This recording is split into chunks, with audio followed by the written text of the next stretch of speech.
चीन ईरान को नए मिसाइल दिफाई निजाम फराहम करने के लिए तैयार है। ध्यान से सुना आपने, चीन ईरान को नए मिसाइल दिफाई निजाम यानी मिसाइल डिफेंस सिस्टम फराहम करने के लिए, देने के लिए तैयार है। अब जब देने के लिए तैयार है, यह खबर आ गई, इसका मतलब क्या है? आप समझ सकते हैं कि फिर कहां तक मामला चल चुका होगा। और यह कहां से आ रही है खबर? अमेरिकी इंटेलिजेंस जायजों के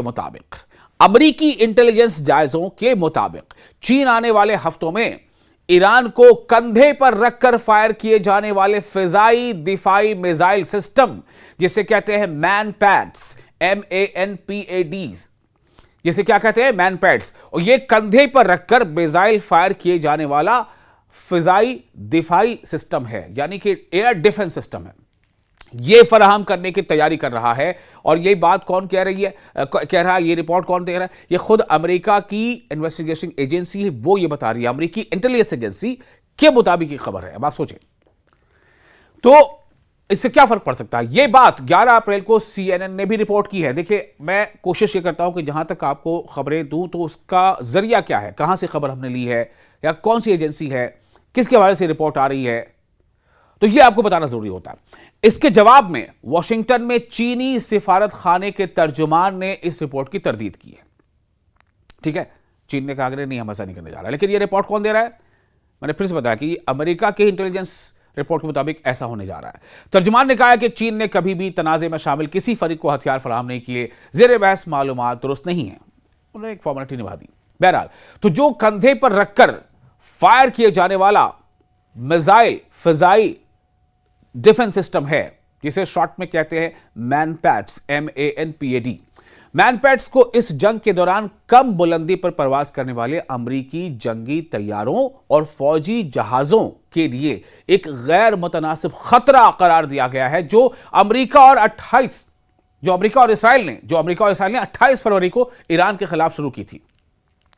अमेरिका और ईरान के वफूद यानी डेलीगेशंस इस हफ्ते के आखिर में जंगबंदी के बाद अमन मुज़ाकरात के लिए पाकिस्तान पहुंचे थे। लेकिन वहां अब क्या हुआ आप जानते हैं। इससे कबल इसी हफ्ते चीनी सिफारतखाने के तर्जुमान ने CNN को बताया था कि बीजिंग जंगबंदी और तनाज़े के खात्मे में मदद के लिए काम कर रहा है। और खुद अमेरिकी सदर डोनाल्ड ट्रंप ने भी इस बात को माना था।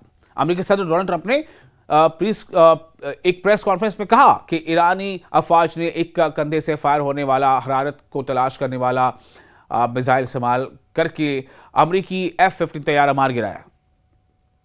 पिछली रिपोर्ट्स में कहा गया था कि चीन ईरान को जदीद सेंसर सिस्टम्स और रडार्स भी फराहम कर रहा है, जैसे YLC-8B, जो स्टेल्थ तैयारों का सुराग लगाने और इलेक्ट्रॉनिक निगरानी करने की सलाहियत रखते हैं। स्टेल्थ तैयारे मतलब ऐसे फाइटर जेट्स जो आसमान में उड़ते हैं तो वो दिखाई नहीं देते, यानी दुश्मन के जितने भी सिस्टम्स हैं, रडार सिस्टम्स, उनको वो नजर नहीं आते, वो ट्रैक नहीं कर पाते, जैसे लगता है कि वो आसमान में है ही नहीं, वो दिखाई नहीं देते और बम गिरा देते हैं।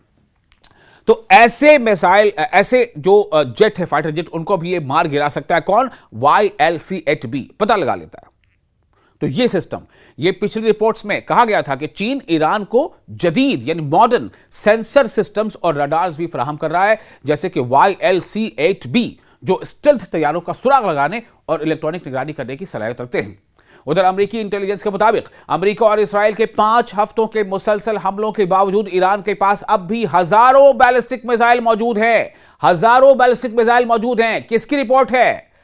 अमेरिकी इंटेलिजेंस रिपोर्ट है। अमेरिकी इंटेलिजेंस रिपोर्ट के मुताबिक अमेरिका और इसराइल के 5 हफ्तों के मुसलसल हमलों के बावजूद ईरान के पास अब भी हजारों बैलिस्टिक मिसाइल मौजूद हैं, जिन्हें वो जेरे जमीन जखीरागाहों से लॉन्चर्स निकालकर इस्तेमाल कर सकता है। यह बात वॉल स्ट्रीट जर्नल ने रिपोर्ट की है।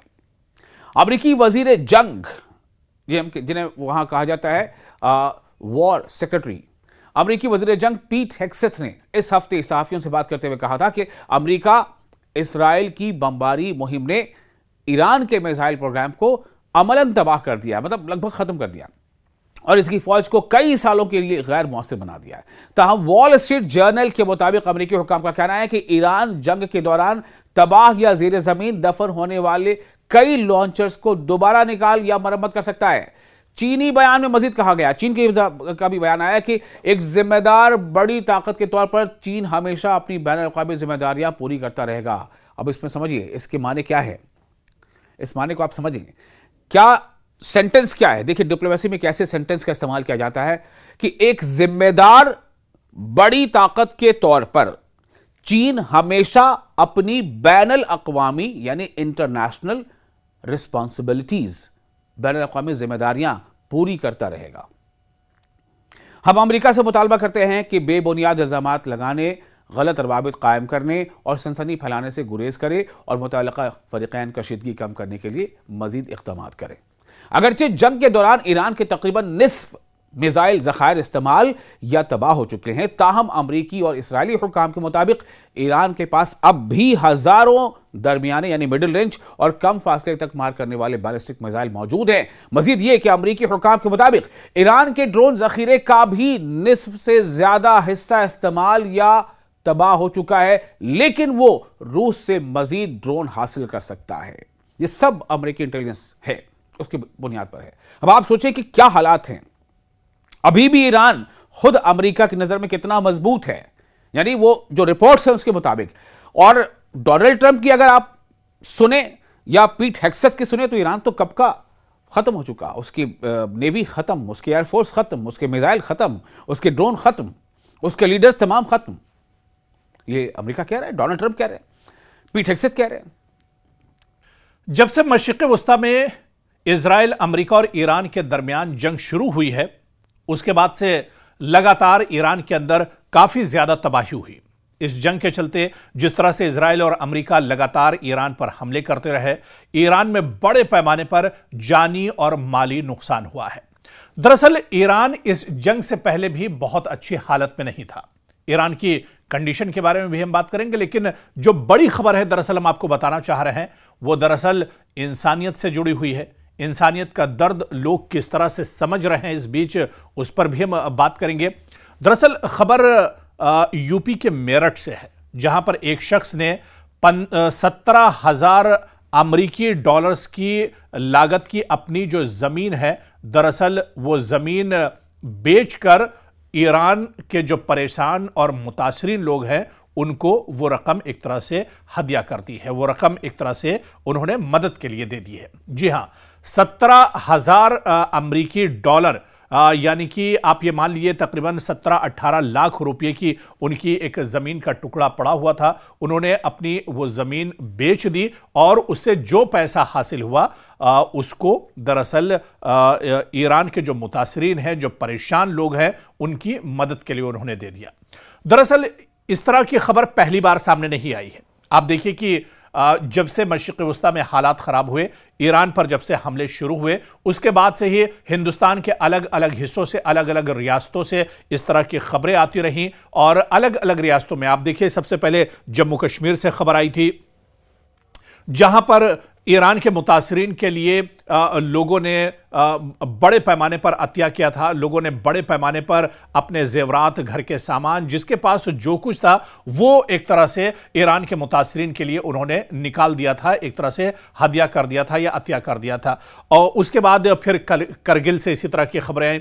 करगिल से तो बल्कि इस तरह की चौंकाने वाली खबरें आई जहां पर लोग हर तरह से ईरान के मुतासरीन की मदद कर रहे थे। वहीं पर एक शख्स ने अपनी जो मुर्गी दरअसल पाल के रखी थी उसकी बोली लगा दी थी, और उस मुर्गी की बोली तकरीबन 1.25 लाख रुपये लगी थी। और उस मुर्गी की नीलामी से जो पैसे निकल कर आए थे वो ईरान के मुतासरीन के लिए एक तरह से उन्होंने दिए थे। और इसी तरह से करगिल में ही एक और खबर आई थी लद्दाख से, जहां पर एक शख्स ने एक अंडे पर बोली लगाई थी और उस एक अंडे की कीमत तकरीबन 25-26 हजार रुपये लगी थी। उस अंडे की बोली से जो पैसे मिले थे वो ईरान के मुतासरीन की मदद के लिए उन्होंने दरअसल दे दिए थे।